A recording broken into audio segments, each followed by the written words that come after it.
I'm Ashley, and I'm 32 years old. I've been working as a manager at Preston and Associates for the past 10 years.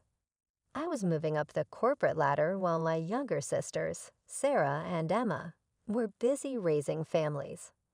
Don't get me wrong, I enjoy my work, but occasionally I question whether I've missed something. Just myself, my corner office with a view of the city, and no husband or children. My phone rang on a typical Tuesday morning. As I combed through a pile of reports on my desk, I responded as Sarah's name appeared on the computer. Sarah spoke into the speaker, "Hey Ash," with a chirp. My younger sister, who was 26, had always been the vivacious one. "Got a minute?" "Sure, what's up?" Setting some papers aside, I went over the quarterly data while half listening. "So you know Mom's turning 60 in 2 months, right?" For impact, she hesitated. "Well, we're planning something special, and we need everyone to chip in." I took notice of that. "Okay, how much are we talking about?" I almost choked on my coffee when Sarah identified the figure. It exceeded the amount I had spent on my most recent trip, which was actually 3 years ago. "I realize it's a lot," Sarah hurriedly added. "But it's for Mom, you know." I answered, No, it's fine, as I launched my banking app. "I'll transfer it right now." "Excellent. Additionally, remember to take a week off from work to celebrate. Please don't schedule anything else within that period." A flurry of meetings and deadlines characterized the next weeks. Sometimes I would worry what my sisters were doing with all that money, but they would always dismiss me with evasive answers.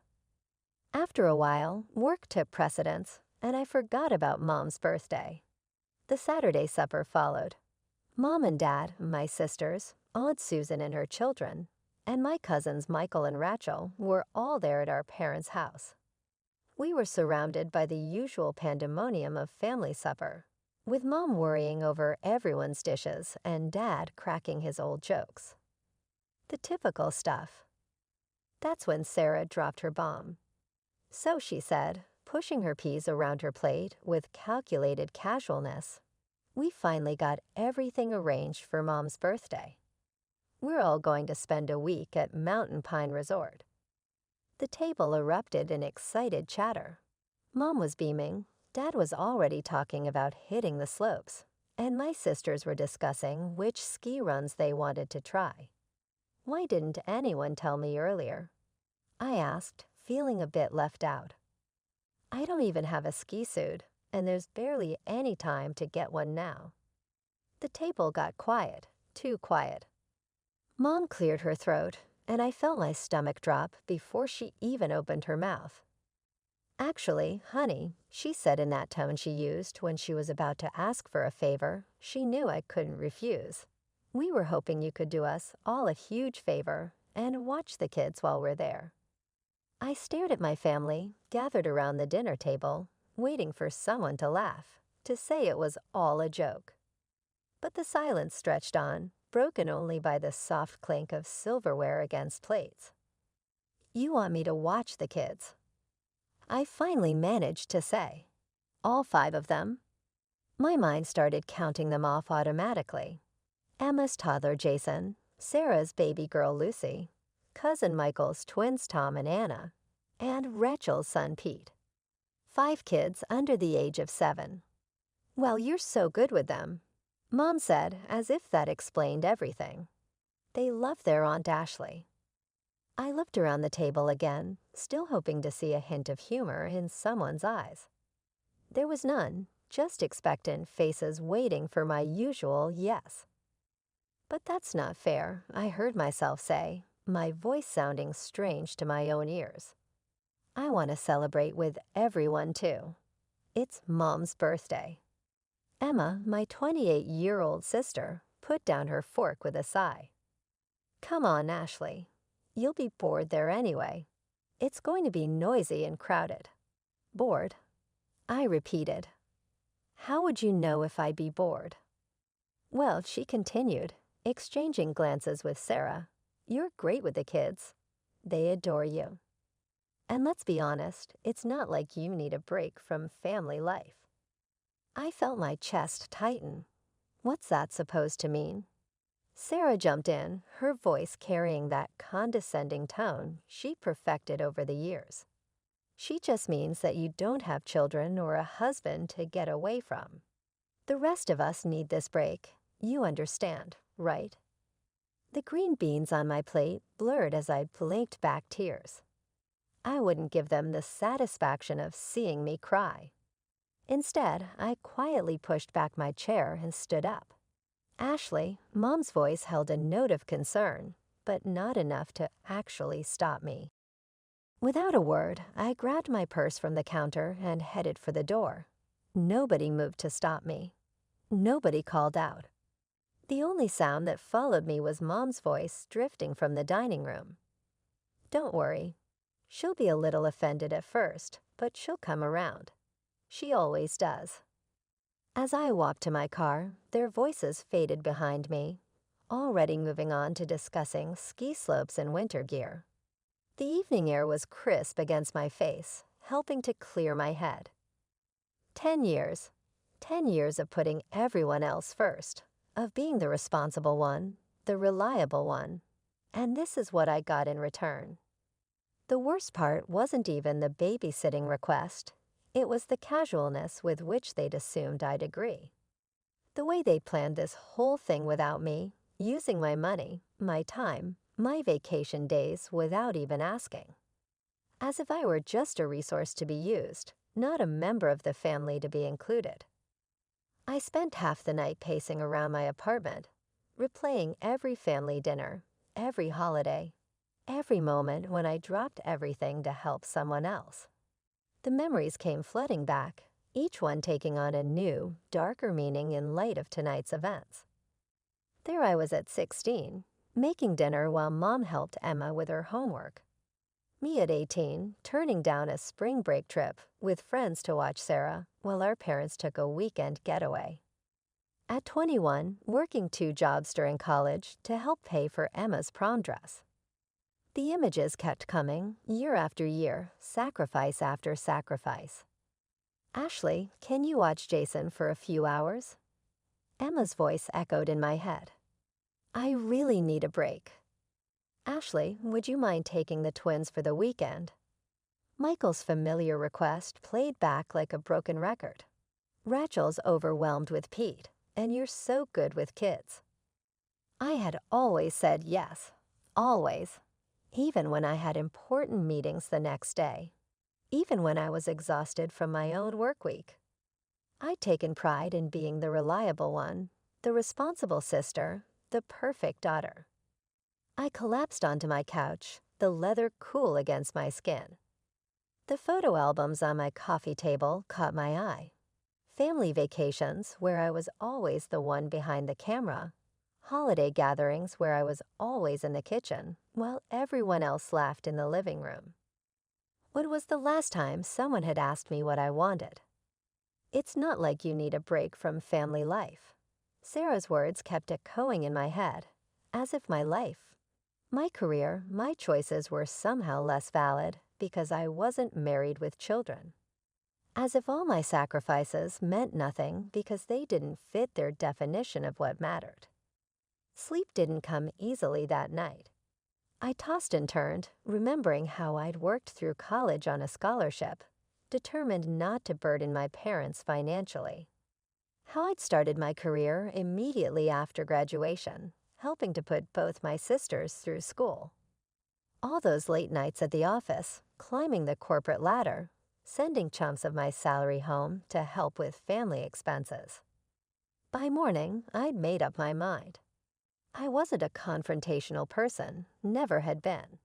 There had to be a way to resolve this peacefully, to make them understand without causing a family rift. So I did what I'd always done when there was a problem. I tried to fix it. I waited until a reasonable hour on Sunday morning before picking up my phone. Mom answered on the third ring. "Hi, Mom," I said, keeping my voice steady. "I've been thinking about the resort trip. Actually, I have a solution. I'll pay for a professional babysitter for all 5 kids. That way, everyone can enjoy the celebration together. The silence on the other end of the line stretched for a moment too long. That won't work, Ashley, Mom finally said, her voice tight. We can't trust some stranger with the children. They're used to you. Mom, I want to be part of the celebration too, I tried to explain. I want to be there for your birthday. I could find a really good babysitter, someone with excellent references. You know, you're not exactly a social butterfly, she cut me off, her voice sharp. You'd probably be uncomfortable with all the noise and activity anyway. The children will keep you busy, and you enjoy spending time with them. It's perfect for everyone. The click of the call ending echoed in my ear before I could respond. I sat there, phone still pressed to my ear, as my mother's words sank in. She hadn't even bothered to say goodbye. I was still staring at my phone, processing my mother's abrupt hang-up, when it buzzed again. Sarah's name flashed across the screen. How dare you, she hissed before I could even say hello.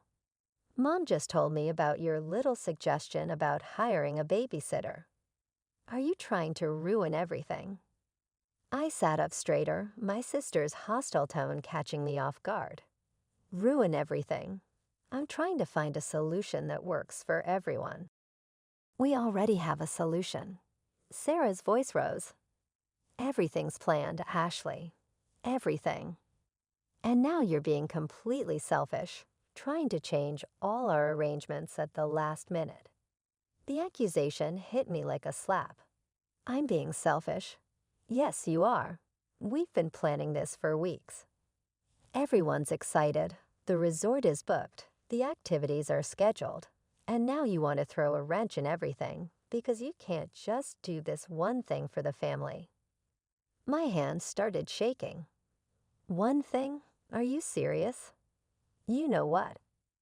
If you ruin this trip for everyone, if you spoil Mom's birthday celebration, don't bother talking to me again. I mean it, Ashley. The line went dead. I sat there, stunned by my baby sister's threat, when my phone buzzed with incoming messages. This time, it was from Emma. Family needs to stick together, her first text read. Another message popped up. We all help each other out. Then another, remember when I watered your flowers last year while you were at that conference? And another, you're good with the kids. They love you.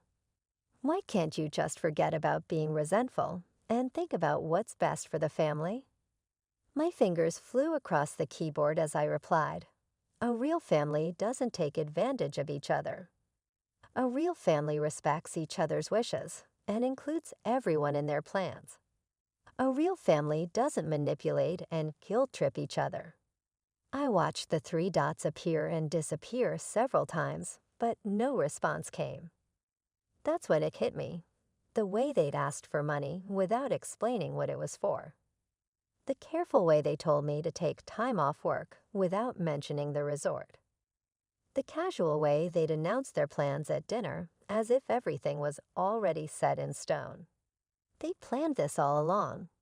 While I was working late nights, babysitting their kids, being the perfect daughter and sister, they were secretly arranging this trip. They'd used my money, arranged my schedule, and planned to dump 5 children on me without so much as a conversation. And now that I wasn't playing along with their script, they were trying every manipulation tactic they could think of, guilt, threats, emotional blackmail, to force me back into the box they'd created for me. Something strange happens when you finally see through the fog of manipulation. Suddenly, everything becomes crystal clear. I felt lighter than I had in years.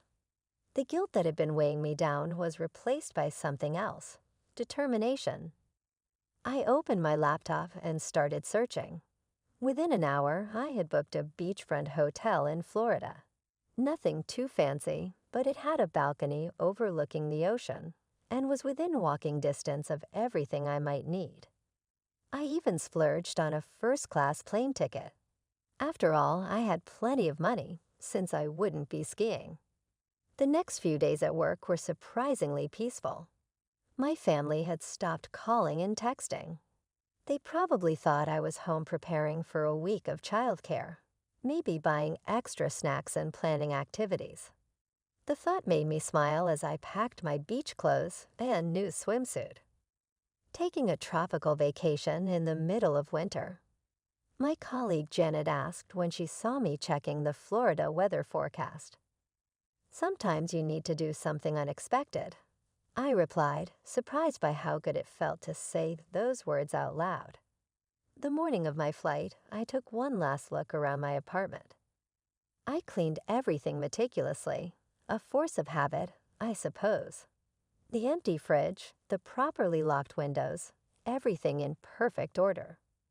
Just like always. Except this time, I wouldn't be here to answer any desperate phone calls for babysitting. As the plane took off, I switched off my phone and tucked it into my bag. No social media, no email, no family drama. Just me, the beach, and a whole week of freedom. The Florida air hit me like a warm embrace when I stepped out of the airport. Palm trees swayed in the breeze, and I could smell the salt from the ocean even from here. My hotel room was even better than the pictures. The balcony offered a perfect view of the endless blue horizon, and I could hear the waves crashing against the shore. That first afternoon, I walked barefoot on the beach, letting the warm sand squeeze between my toes. When was the last time I'd done something like this? When was the last time I'd done anything just for me? I swam in the hotel pool, read a book without interruption, and had dinner at a quiet beachside restaurant where no one needed me to cut their food or clean up their spills. I watched the sunset from my balcony, sipping a glass of wine without a single thought about bedtime routines or morning schedules. My last morning in Florida, I savored my final moments of peace. I knew I'd have to turn my phone back on eventually and face whatever chaos I'd left behind. But I hadn't expected quite what I found. When my phone finally powered up, it started buzzing nonstop. Messages, voicemails, calls, hundreds of them. The timestamps showed they started exactly a week ago, early in the morning. My hands trembled slightly as I began scrolling through them. The first messages were from Sarah. "Where are you? We're outside your house." Then Emma. "Ashley, open the door. The kids are getting restless." Michael. "Hey, we brought Tom and Anna like planned. Are you home?" Rachel. "Ashley, what's going on? Pete's asking for his stuff." As I read through the messages, I could picture the scene perfectly. My sisters and cousins standing outside my empty house with 5 confused children, their suitcases packed for the resort, their carefully laid plans crumbling around them. The tone of the messages changed quickly from confusion to panic. "Ashley, this isn't funny. Where are you? Pick up your phone. What are we supposed to do with the kids? You can't just disappear like this." Then came the anger. Sarah's messages turned nasty. "You selfish witch. How could you do this to us?" Emma wasn't much better. "I can't believe you're this immature. Mom's birthday is ruined because of you." My Aunt Susan's messages shocked me. I'd never seen her use that kind of language before. "You ungrateful little. You've ruined everything. These children were counting on you." Mom's messages started later in the day. "I'm so disappointed in you, Ashley. I never thought you'd be this selfish." Dad, who rarely texted, had sent just one message. "Your mother is crying. I hope you're happy with yourself." The voicemails were worse. I could hear the anger, the disappointment, the accusations in their voices. Messages from extended family members I hadn't talked to in months suddenly appeared, all of them condemning my behavior. "You've always been so reliable. How could you do this to your own family?" Those poor children. You've ruined everything. I sat there in my peaceful hotel room, reading message after message, learning exactly what my family thought of me when I finally stopped being their convenient solution. The words they used, the names they called me, the assumptions they made about my character. It was like meeting a whole new family. One that had been hiding behind fake smiles and casual requests for favors. Without responding to any of them, I packed my bags and headed to the airport. It was time to go home, but I wasn't the same Ashley who had left a week ago. That Ashley might have apologized, might have felt guilty, might have tried to make it up to everyone. But that Ashley was gone. I had just finished unpacking my beach clothes when I heard the aggressive pounding on my front door. Before I could even reach it, I heard a key turning in the lock, the emergency key I'd given my mother years ago, just in case. They burst in like an angry storm. Mom leading the charge, Emma and Sarah flanking her sides, all of them red-faced and wild-eyed. The peaceful feeling I'd cultivated in Florida evaporated instantly. "Do you have any idea what you've done?" Sarah screamed, stepping forward. "You ruined everything. Everything." I stood my ground, watching them unleash their fury in my living room. The same living room where I'd babysat their children countless times, where I'd canceled my own plans to accommodate their emergencies, where I'd always been the reliable one. Mike and John refused to stay with the kids. Emma spat out, referring to their husbands.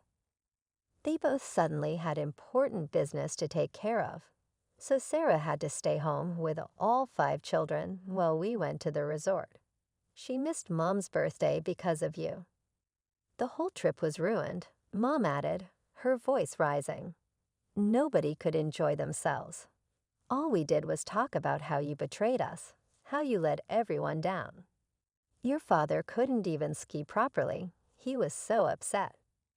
They continued their tirade, talking over each other, each one trying to outdo the others in expressing their disappointment and anger.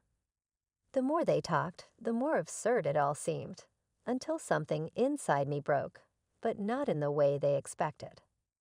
I started laughing. The sound of laughter cut through their accusations like a knife. They stopped mid-sentence, staring at me as if I'd lost my mind. "What's so funny?" Mom demanded, her face flushing darker. What could possibly be funny about this situation? I wiped tears of laughter from my eyes. "Don't you see how ridiculous this is? Do you really not understand how absurd you all sound right now?"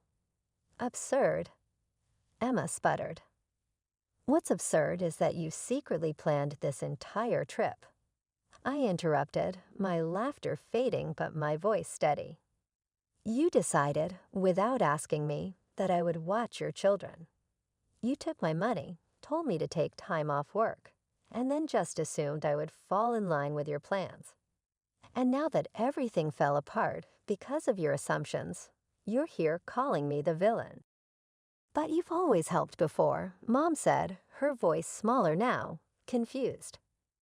"And that's exactly the problem," I cut in. "Because I always helped, you started taking advantage of me. You stopped seeing me as a daughter or a sister and started seeing me as free childcare. You stopped considering my feelings, my plans, my life." "That's not true," Sarah protested, but her voice lacked conviction. "Really?" I raised an eyebrow. "Then why didn't you include me in the planning? Why didn't you ask me if I wanted to go to the resort? Why did you just assume I'd be happy to stay behind with 5 children while everyone else celebrated?" I watched their faces, hoping to see some recognition, some understanding of how they treated me. Instead, I saw their expressions harden. "You're being selfish," Mom said, her voice cold. "You've ruined my birthday. You've hurt your sisters. You've disappointed the children. This isn't how I raised you." I felt the last thread of hope snap. "No, Mom, you're the ones being selfish." This whole situation is your fault, not mine. Mom drew herself up to her full height, her face like stone. If that's how you feel, then perhaps I don't have a daughter named Ashley anymore. If that's what you want, Mom, I said quietly, then so be it. It's been 6 weeks since that final confrontation in my living room. 6 weeks of silence broken only by the occasional notification when one of my family members makes another thinly veiled post on social media. Some people only think about themselves, Mom wrote last week, followed by a dozen sympathetic comments from relatives and family friends who only know her version of the story. Family should always come first, Sarah posted yesterday with a photo of her daughter.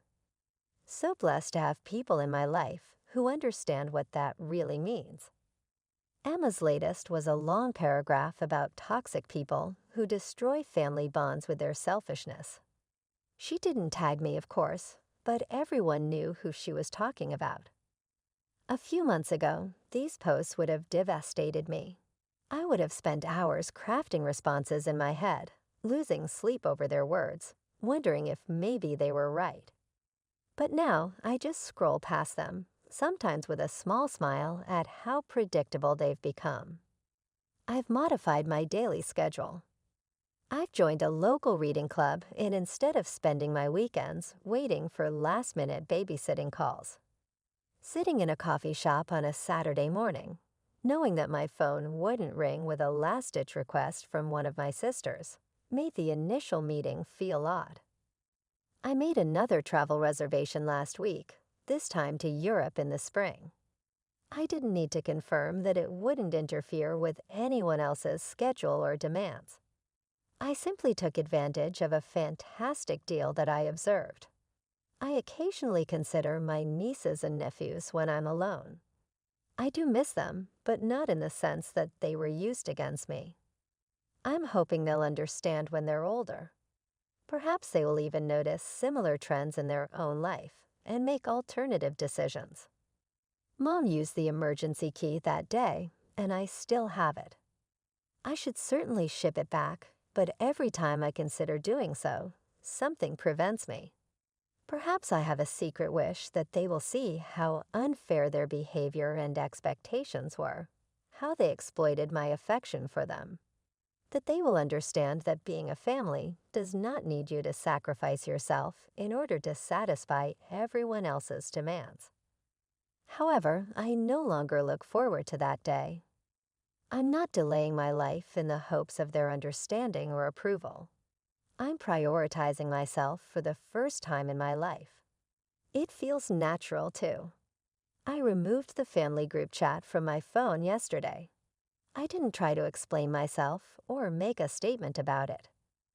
I simply calmly stepped away from one more responsibility and one more cause of anxiety. This is what some people, my family included, call selfishness.